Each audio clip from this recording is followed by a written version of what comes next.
It's starting now. We're actually live right now. So, yeah. Kind of an awkward way to start it, but that's fine. Let's see.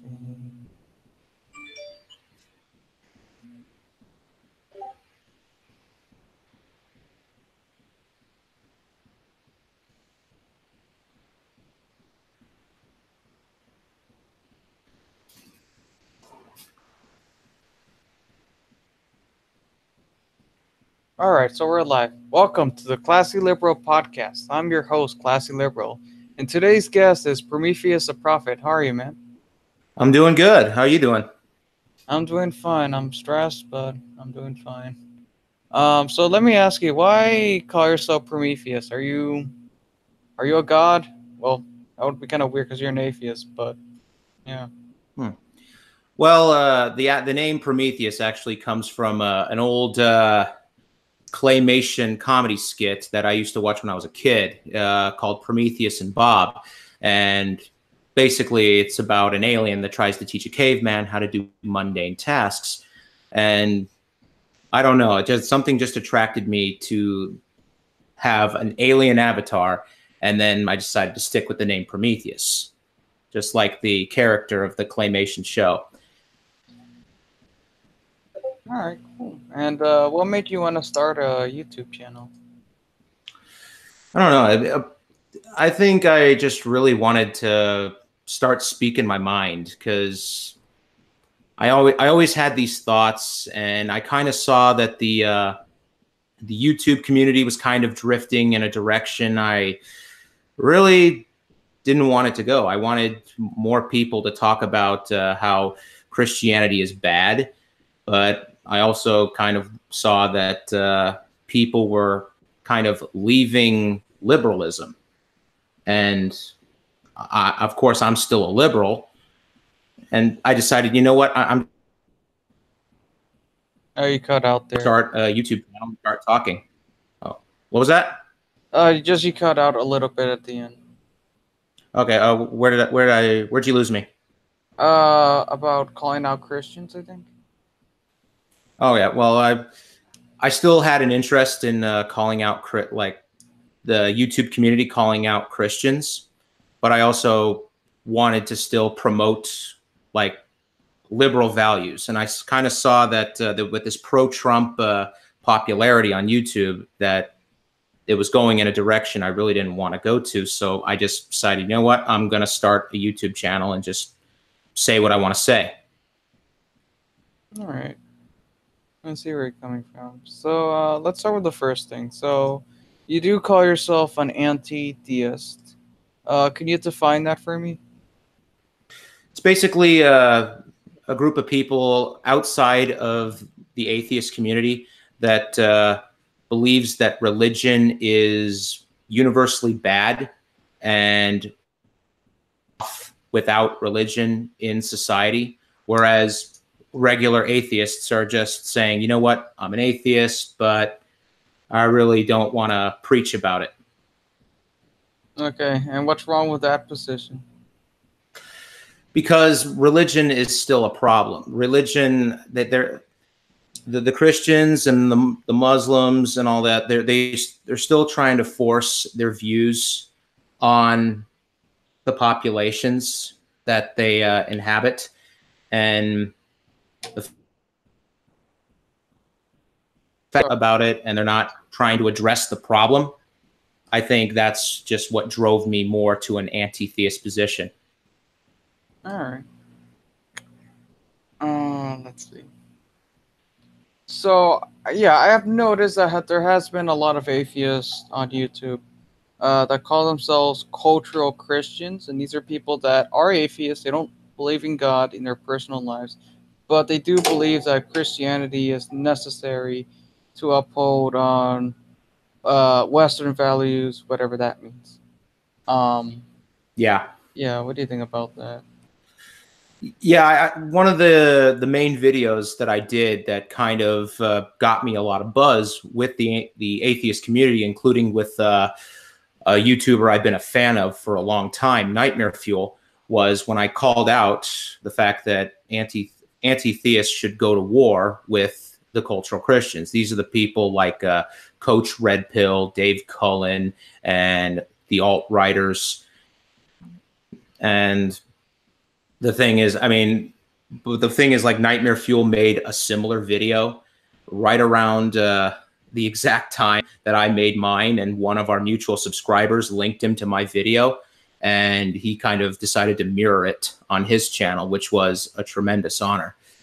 And the thing is, I mean, I actually described it in my video as like the character Cypher, you know, the guy that was freed but now suddenly wants to go back into the Matrix because he doesn't like the position he's in, and he thinks that he can just go back into that world and he can go back to believing that the Matrix is real. But the thing is, they're not going to find that salvation. They know Christianity is not real, so they're just trying to fulfill a virtual reality-based illusion.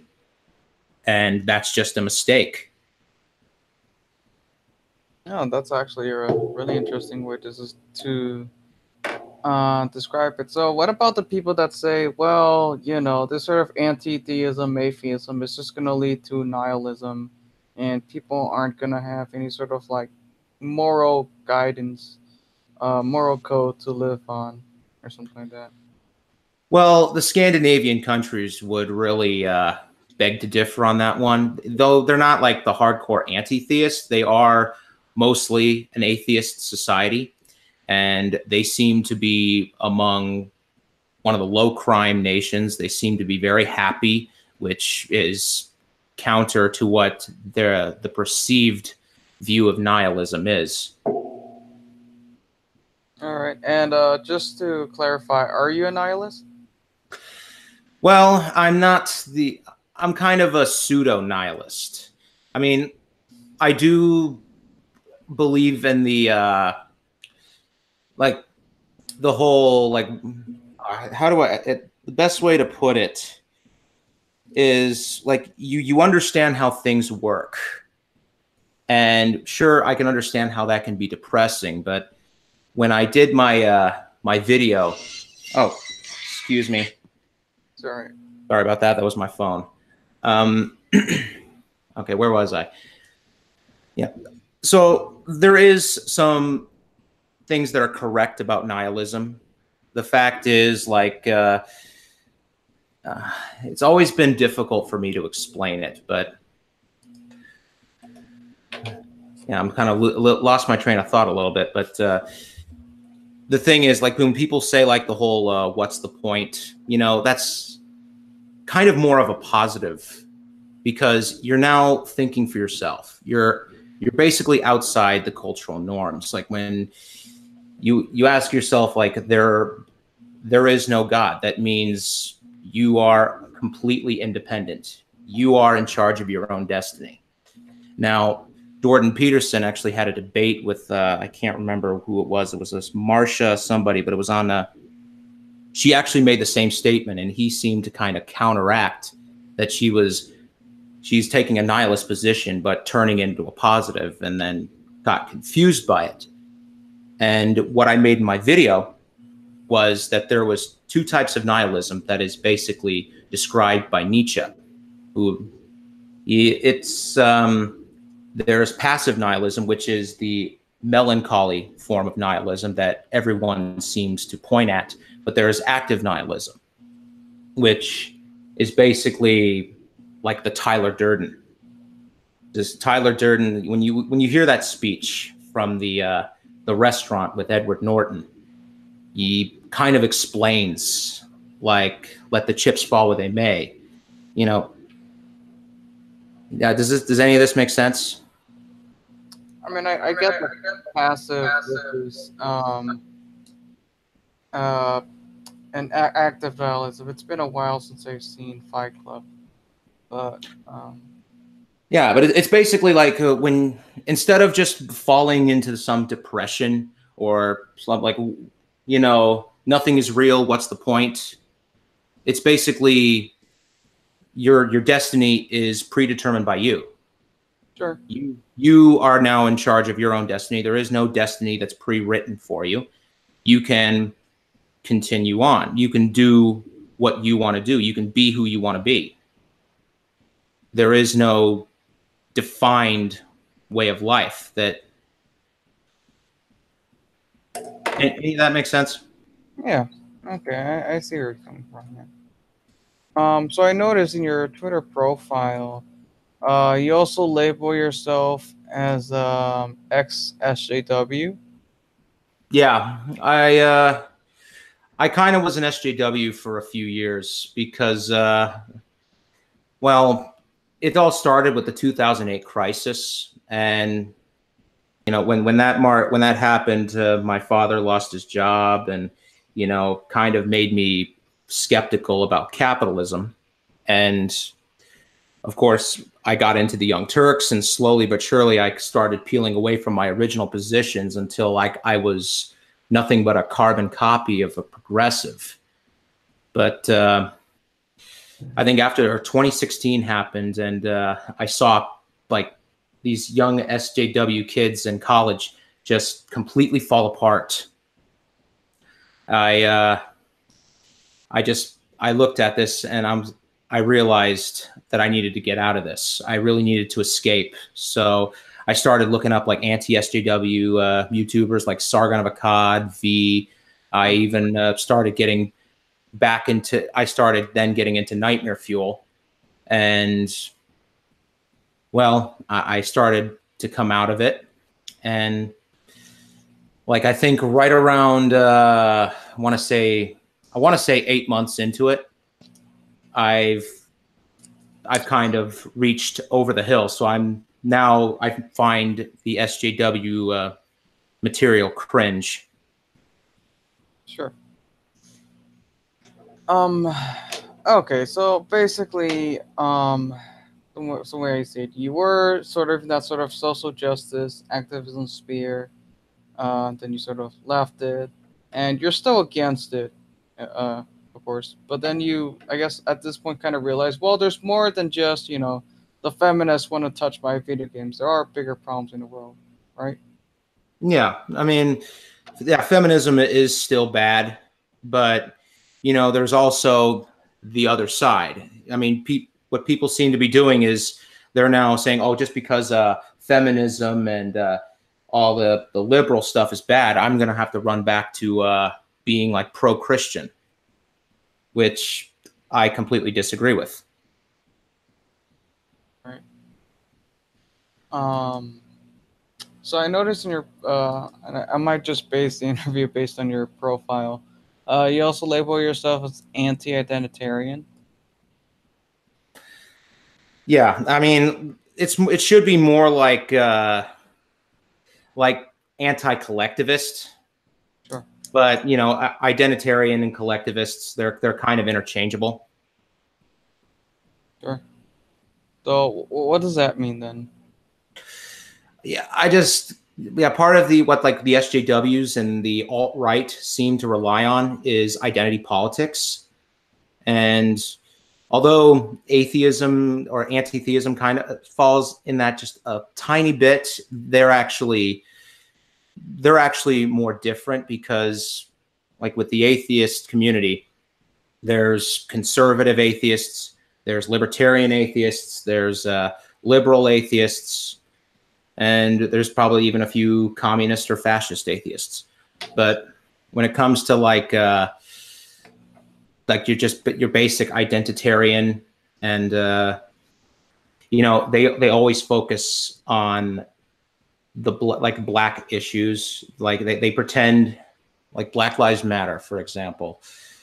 That was a real utter mistake, because it kind of created the same racial tensions that it did in the 60s. And I think that it has pushed back race relations like back to those times. And I just now see it as a universal bad. All right. But do you think like maybe some of the premises of Black Lives Matter like were, how do you say, understandable? Like Um, originally, I mean, I like I now look at the cases and I realize a lot of it was just a lot of it was overblown. I mean, first of all, the like the Trayvon Martin case, which was probably one of the first ones that ignited this. I mean, the George Zimmerman guy, he got out of the car when the 911 operator told him not to. But see, you can't going up to a guy and that's not illegal, and no one can prove who started the fight. Because all the witnesses say they couldn't tell who started the fight. Even Trayvon's own father couldn't discern whether that was his voice on audio. And so when George Zimmerman shot him in self-defense, everyone was willing to crucify George Zimmerman. But the thing is, as far as we know, because you have to prove the case beyond a reasonable doubt. And without anyone having an idea who started the fight, it was impossible to prove who started it beyond a reasonable doubt. So as far as the courts were concerned, George Zimmerman was within his legal right to defend himself. But that's kind of what started the issue. And yeah. And then the Michael Brown thing, I mean, when that case came out, I was a little more sympathetic with Michael Brown until I learned more of the details. Like, first off, the cops released the fact that he robbed a convenience store of cigarettes or cigars, which was, I think, like a felony theft. And he was supposed to go to college. So when the cop pulled him over, I figured he panicked because he thought he was going to college, but now since he has a felony theft, that he panicked and most likely attacked the cop. So that kind of swayed my opinion.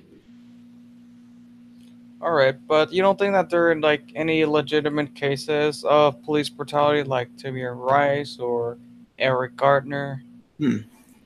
I looked at the Eric Gardner. I can definitely say that. Yeah, that was definitely on the officer that did that, because he was not supposed to do like a rear naked choke. Yeah. But the thing is, I mean, one of the cops was trying to arrest him, but he pulled his hand away, which technically, under technicality, could be seen as resisting arrest. Right. But yeah, but definitely the officer should have been fired who did the chokehold. But I think that the other officer should have verbally advised him that he was under arrest, and by pulling his hand away, he was resisting arrest.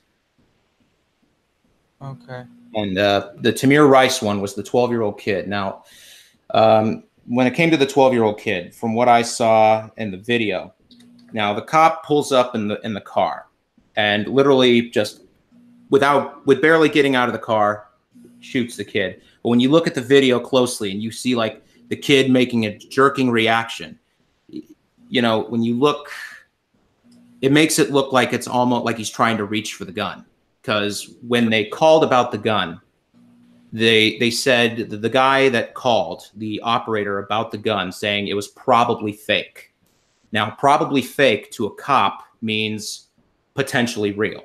So until a cop can prove the gun is fake, they have to treat the situation like it's a real gun. Okay.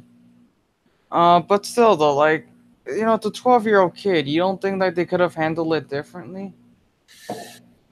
Well, I mean, it's possible. I mean, I know the guy, the cop that was involved was one of those what they call gypsy cops, where he was a guy that was in trouble with one police department, and then he just resigns and joins another police department.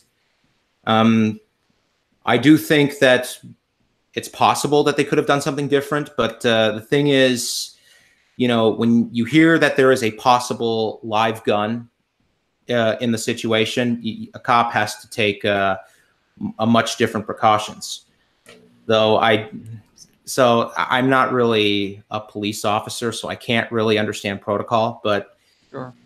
You know, I did take like I am a major in criminal justice, and I do understand that, you know, sometimes when a cop hears about a potential dangerous situation, they do have to be fully prepared for the worst case scenario.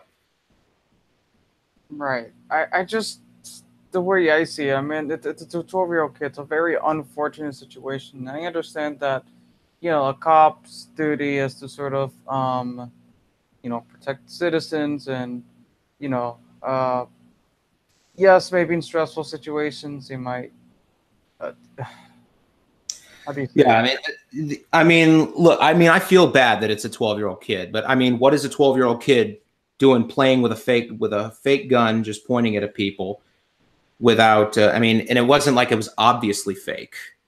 I mean, the guy that made the call again said it was probably fake, meaning he couldn't discern I with utmost certainty that it was a might have fake. said that the orange cap was off. Yeah, still, I mean, when it's possibly a real gun, like possibly fake means possibly real. So that's and and the fact that there was no one watching the kid or no supervision of the kid, I think that is also something that should be investigated. Like, why the hell was this kid allowed to play with that kind of a gun, or a fake gun, just with no supervision? Okay. All right. So earlier before you mentioned that you're not the biggest fan of feminism. So yeah, man. Why do you hate women? No, I don't hate women. I just I don't like the idea of feminism, because again, it's kind of part of this identitarianism. And recently, we just had this whole Kavanaugh hearing disaster, where it now looks like one of the major accusers is now looking to face like an FBI indictment or something, because they now have evidence that she might have lied about her testimony. And the thing is, women are always in this position of always believe women, and then there's the third wave feminism, which has always like prioritized, like, you know, they're prioritizing protecting women over women expressing their choices. Like, one of the things now that feminists are doing, they're criticizing women who engage in prostitution, because that they see that as participating in the patriarchy. And the thing is, if a woman should be free to make her own decisions, so why are women now bashing other women for making a choice in what they do with their lives? Yeah, that is interesting because I know that one aspect of the feminist movement is a sexual revolution. Sort of saying that we adults have full rights to our bodily autonomy, and we should basically do whatever we want with it as long as we're not harming someone else. So, and that of course would include prostitution, right? Which is a perfectly voluntary um, Mhm. act. But then feminists, of course, criticize that because they think that I Yeah, guess that's somehow part of the it's patriarchy. participating in the patriarchy, or something like that. Yeah, but that is weird. I definitely don't subscribe to that sort of way of thinking. But you don't think that there is some sort of need for feminism in the world, uh, or women's rights advocacy? Hmm. I think the second wave of feminism had it right. The Christina Hoff Summers of the world. I think they had it right, where you just earned a woman's equality, the ability for the woman to choose to be in the workplace. But the thing is, when second wave feminism turned into third wave feminism, that's what sealed its fate. Sure, but you don't think they have some legitimate concerns like I don't know, let's say reproductive rights being threatened in certain states. Oh, of course. I mean, yeah, I'm actually pro-choice myself. So I understand that, yes, there are some concerns of feminism that are valid, just like there are some claims of MRAs that are valid. All right, so you're not totally closed off to the idea that there are some women's issues that are still relevant, even in like Western countries like the United Yeah. States. I'm not like one of those misogynists, or if that's even still a real, like, if that's even still, I mean, I'm sure there are actual misogynists, but you can see that the use of the word is just pretty much stained. Okay, so you mentioned men's right activism, and also I know some people don't really like that term, but I think there are some legitimate issues that men face today in the Western world. So what's your thoughts on men's rights activism, MRAs? Well, I mean, a lot of the things that I see with the MRAs, I mean, I didn't see the actual movie, but there was the I think the movie Red Pilled, where the feminists actually decided to interview MRAs and ended up being red pilled on the issue. But like how men are, there's a significant disadvantage for men when it comes to divorce proceedings. I think they're the workplace suicides. Most of them are men, which, yeah, these are valid concerns.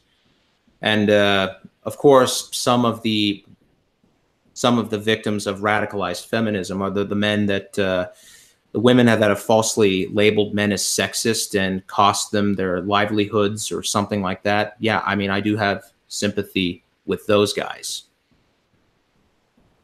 Okay. But what about the people that say, well, men have had it good for so many years now, for so many centuries, so these issues, they're not really that important because there's still um, misogyny and women still aren't being paid the same as much as men, that sort of stuff. And Yeah.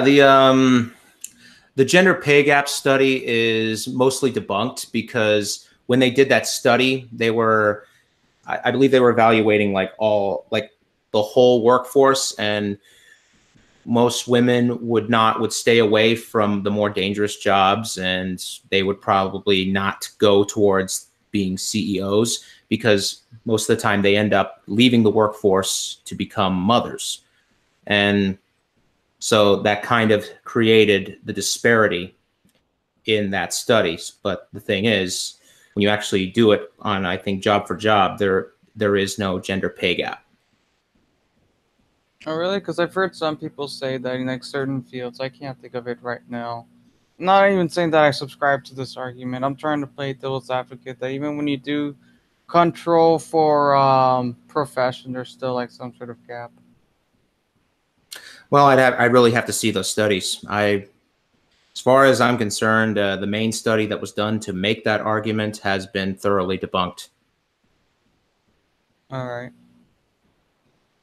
So let's see what else is there. Do you think Islam is a much bigger issue than Christianity? Because I know that like atheists like to say that we're opposed to all religions equally, but do you like acknowledge that like certain religions pose like a bigger threat than others?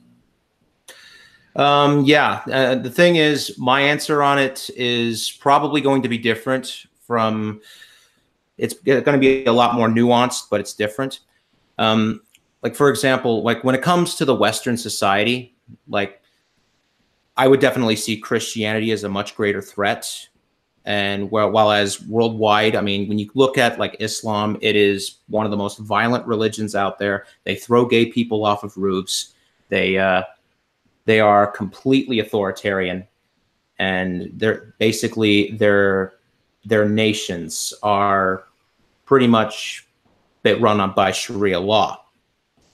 Whereas I don't think Islam has a chance in hell of making, say, like America, a Sharia law country. But Christianity in America, I think it has a better chance. Alright. But and the thing is, though, because when you actually compare the two, I mean, Islam, even the very name Islam means to submit. So the fact is, they'll also defend. Not only they hide all of the violent actions in their rhetoric, but they'll actually defend them. Whereas Christians, they will slick their hair back, they will put on a nice suit, they'll put on a nice smile and try to pretend like they're your, like they're good for you. Right. They're kind of like the snake in the grass, whereas the Islam is like the lion attacking the village. I Sure. mean, who do you think the villagers are going to focus on fighting first? Makes sense. But you don't think that Islam is a religion of peace? No, it is a total religion of war, because the Prophet Muhammad was pretty much a conqueror. He pretty much conquered all of Arabia to put Islam under his control, or put them under the control of Islam. Excuse me. Okay, sure. But what about that quoting the Quran? A lot of Muslims and leftists like to point out that says if you kill one person, it's like killing all mankind. Hmm. Well, I'm not too familiar with the Quran, but it seems like the majority of Muslims in these countries really don't subscribe to that. They're the Saudi, of course, we see what the Saudis have done with Khashoggi. We see what ISIS has done, Al Qaeda has done, and what I think the Muslim Brotherhood has done. Sure, sure. All right. Um. So I remember earlier we were having a brief conversation before the stream that I asked you if you're a race realist, and you said you are. I want to know, why are you a race realist? Because when the issue came up, I was I I admit I was going to have an open mind on the subject, and I think like one of the main streams that really one of the main points that I heard was from when V had a live stream with JF, and JF asked V about the question, and V said a statement saying, like, when they find bones and they reconstruct the body, using, like, to find out what the person originally looked like, he actually said that they can determine race based on certain bone structure. And of course, I looked online, and it showed that, yeah, there are certain features, like I believe whites have a larger skull than say the African Americans, and um, and I think that's what really started getting me on the side of, what, I think race realism is most likely correct, but I do leave myself open to changing my mind on the subject, because I'm not exactly a scientist. So, Okay, so like, how would you define race realism? well, it's just that there's that races do exist. There are certain genetic differences. There are physiological differences between the races. That it's not just one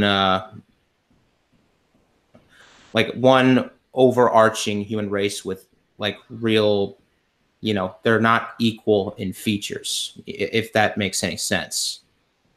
Well, when you say things that like race is real and that there are biological difference and physiological differences, that's, I think, a bit too broad, because then that would make everyone a race realist by that definition. Like, I think that would even make some anti-race realists or critics of race realists, uh, you know, into that. I think race realism is a little bit more than that. When you said equal, well, you have to be careful with that, because there's Yeah. equal in terms of how we treat people by the law, and then there's equal. Yeah, I mean, of course, like, in the civic sense, we would treat people with equality, but I'm just saying in the biological sense, like, there's also, How do I you? believe, certain, like, I think I can't remember which. There's, like, one race that has the greater chance of catching single cell anemia. Sure. There's, I believe, the Native Americans are universe. I want to say universally, but I can't be 100% certain on that. But like, overwhelming majority of them are lactose intolerant. There are there are certain differences that do emerge that Okay, but like you don't think like these differences exist because of living in a certain region for many years? Like Oh yeah.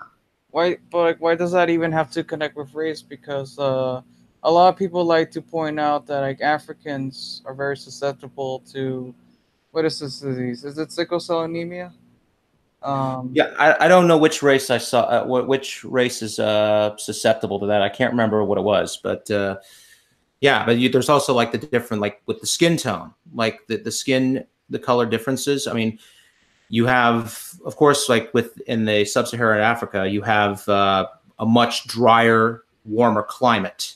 So of course, their skin color is going to be more adaptive to the situation, whereas like like albino white skin is going to be more common up in cold areas. okay, white skin, not albinism. Albinism is actually Well, I know trouble. albino. I said like albino white, like the like Irish, like Uh, Northern Irish. I'm just saying because I think there's more to race realism saying like oh races exist and there's some differences like I think there's a greater bigger agenda. I think it's also saying that like human beings are all everyone's human but maybe we should keep to a certain kind because these differences are significant. Yeah, see, I mean that's kind of where the race realism narrative is hijacked because they think that just because they can prove these facts that means we should do this. No, that doesn't mean that at all. It's just it means what it means. It's kind of like the whole how evolution, you know, when evolution said, well, if we're just monkeys, then we don't really have morality at all. And it's like, no, that's not true. We still have morality. We're just we're just evolved from monkeys. It doesn't really change anything. We still have society, we have structure and laws, and we're intelligent, you know. So I really don't see like how like why race realists always have to be equivocated with people with an agenda.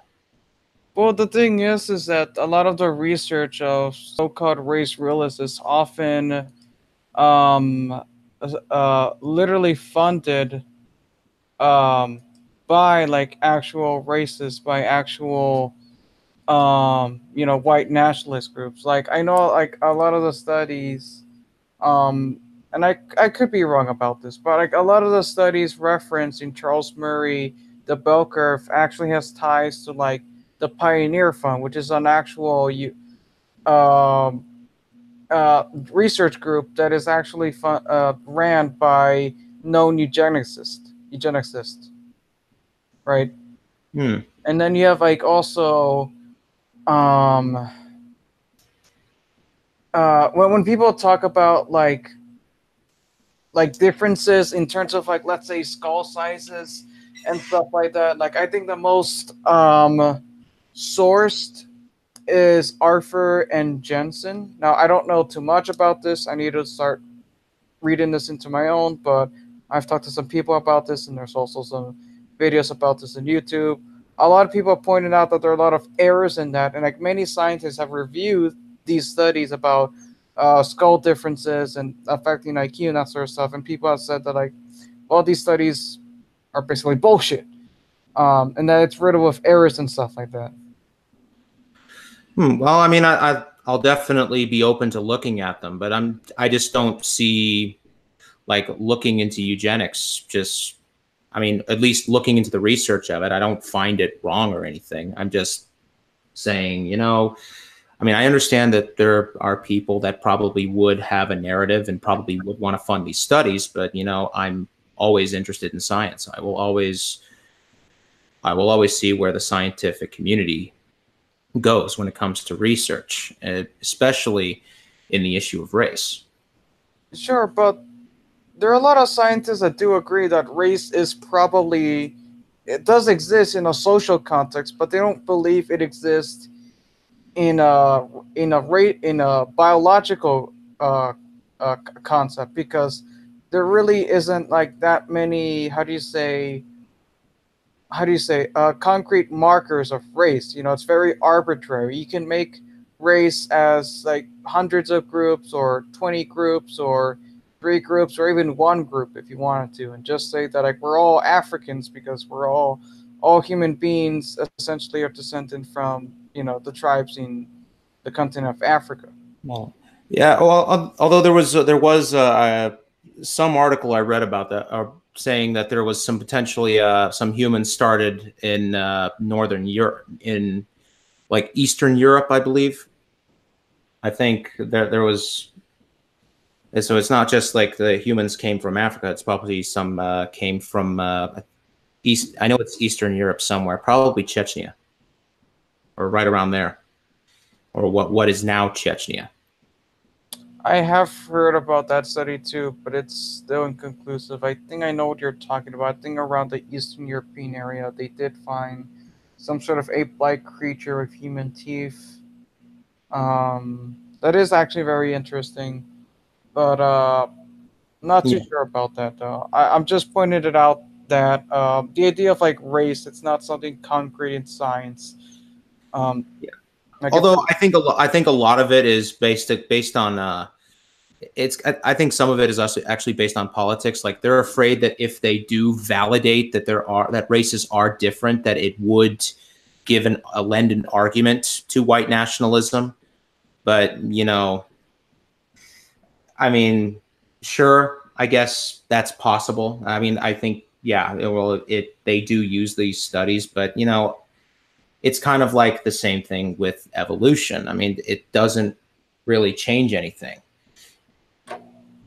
I understand where you're coming from. It's just I'm sort of skeptical of this race realism stuff because I don't really see much evidence for it. I see race realists either they define race realism so broadly that yeah, everyone's a race realist because we all accept that there are some differences. I don't think even leftists are denying that.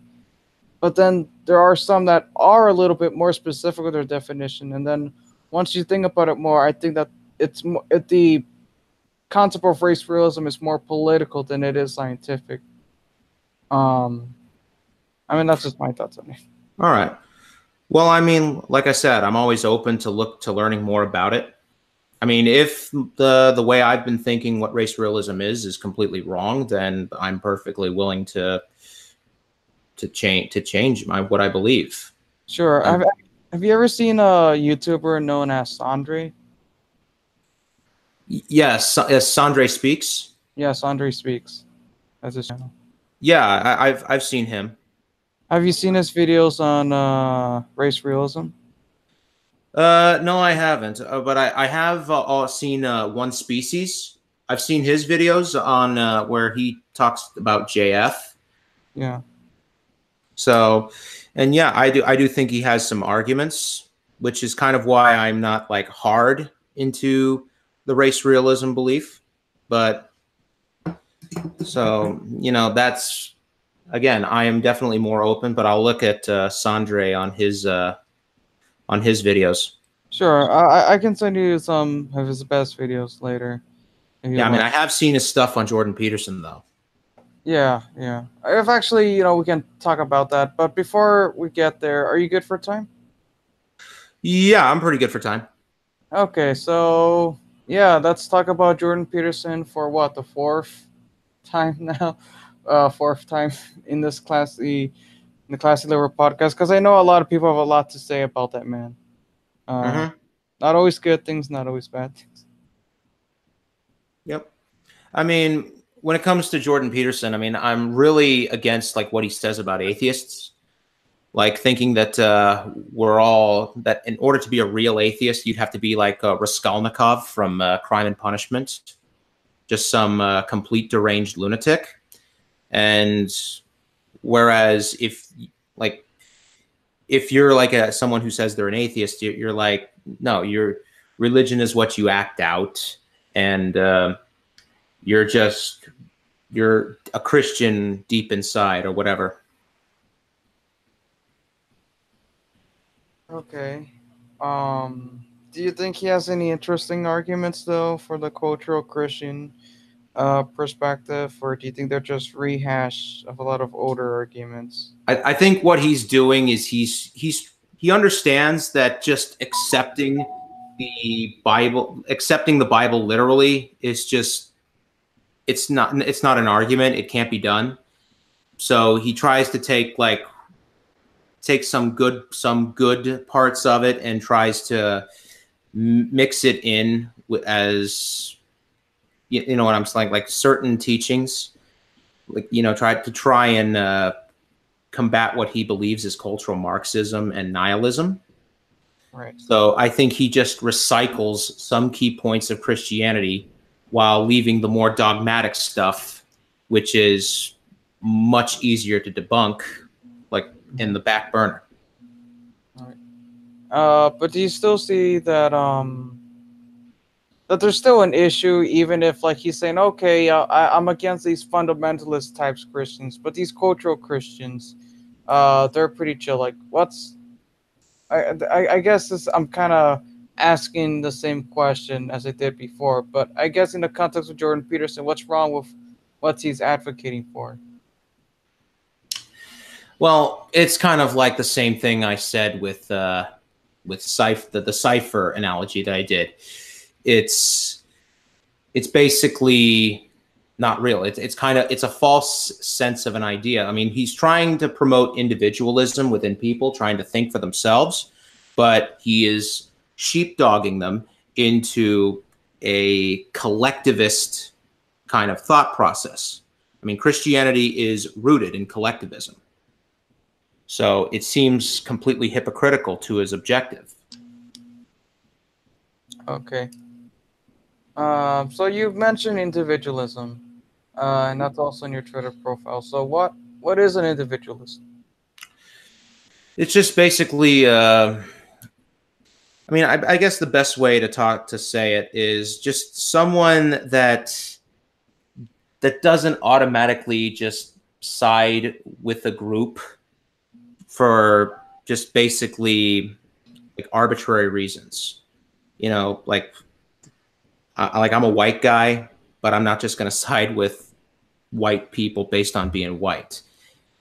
I mean, with the atheists, they're actually promoting that liberty. All right. So you see, religiosity is just another manifestation of collectivism. Instead of worshiping a state or worshiping your race, you're worshiping, God or church, Mm-hmm. right? No, I'm sorry, you cut out a bit. What was that? That essentially that like religion is just another way of collectivism because instead of worshiping the state, like in communism or people, like in the alt right, you're worshiping, God, right? Yeah, it's one of the original forms of collectivism.